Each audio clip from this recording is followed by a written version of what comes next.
Hey everybody, Roger here. I want to talk to you guys today about people and their lack of research, their due diligence. We have a lot of that happens these days. You know, we have a lot of people who tend to stop quick and just either go on Google, just type in a keyword of some complaint or something that somebody has against, wanting to know evidence of, uranium one and Russia and Hillary, and, they'll type those keywords and then they'll go to the immediate, fact check. God, it's such a cringy word.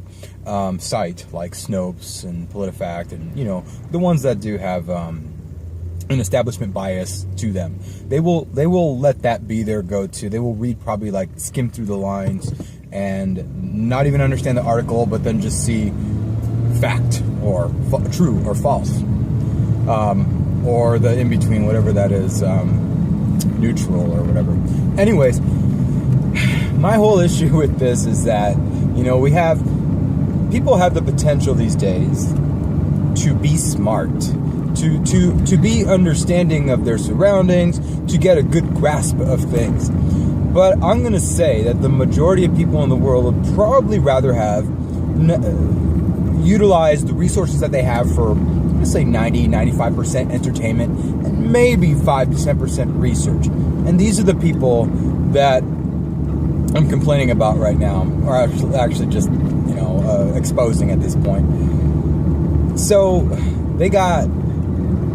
they're able to go online, they're able to check these things out. It takes them like 3 minutes, and then they've already established a position. They've already established something as truth or false, whatever. This kind of goes in line with my previous video regarding, intentionally falsifying articles, and then redacting the information later, but yet a lot of people don't come back to that information. This is in line, a lot of people won't go back to that information to see the revisions, except people who do their due diligence. But by then the damage is already done, and the way that they want people to think has already been established, and it just keeps growing.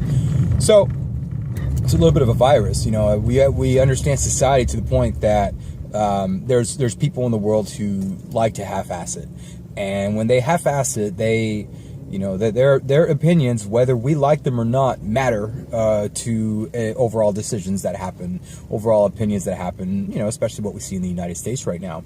A good thing we have, in election, good thing we have the Electoral College. If we didn't have that, then guess who would have been queen at this point.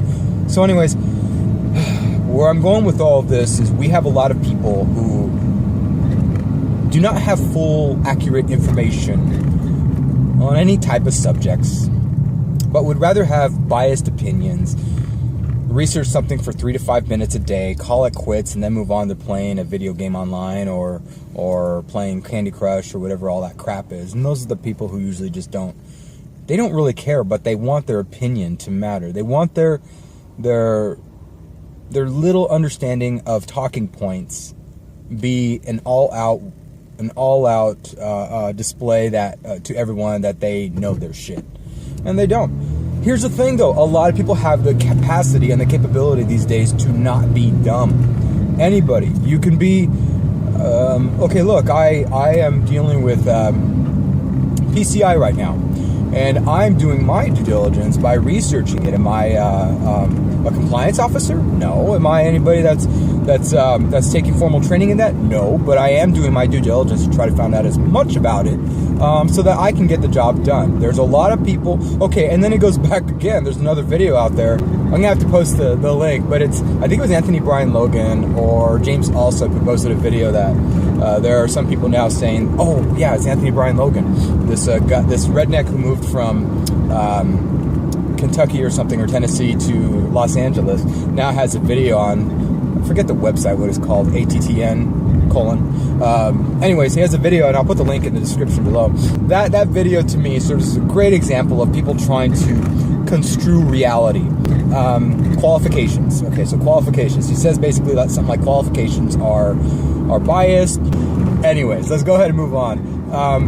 We have a lot of people who just, we're getting a society that lets people adapt to being nothing, doing nothing, no ambition, no drive to attempt to figure things out on their own. They expect other people to solve all their problems, and they expect the answers to be out there easy and easy to access. No matter how simple something may seem, no matter how simple a problem is or an issue that you want to research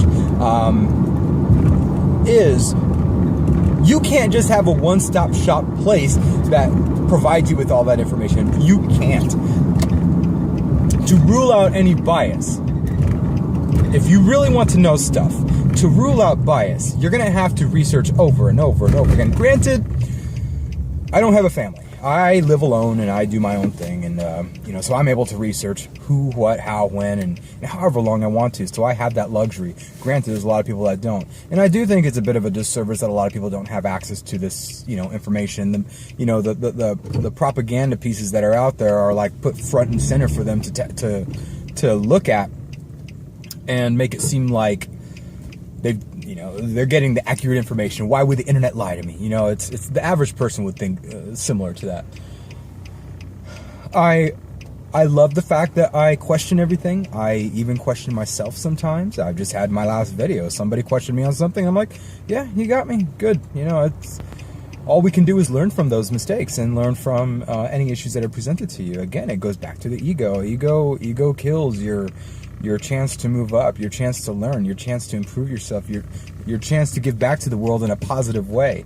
So here's my ending argument here is I really do hope that people can stop relying on just single source information, again, like Snopes, PolitiFact, WAPO, or whatever, every place where it gives like a true false thing. Dig deeper. You'd be very surprised, and get out of your comfort zone. Don't go to the places like me. I do get out of my comfort zone. Unfortunately, I have listened to people that just annoy the crap out of me, to just to try to get the other perspective, a polar opposite perspective. I will listen to, not that it's news, but I will listen to The View. I will look at some CNN snippets here and there regarding certain opinions and issues, but I'll also couple that with both right-wing mainstream media and alternative media, like YouTube content creators, BitChute content creators. So I like to have a variety. Because you're gonna get different information, and you can put pieces together here and there everywhere. So that's my thing. I think that people need to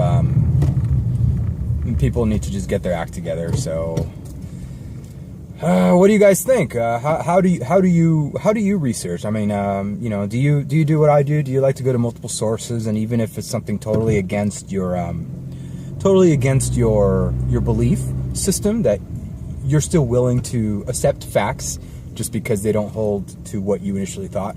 Do you do a one-stop shop, go to Snopes, and then it's all done, and then you tell everybody your shit in line and spread it all over Facebook? Because again, that's Facebook and Snopes go hand in hand. Those two are like peas in a pod. So anyways, I hope you guys have a great day. Just my little rant for the day. Take care. Bye.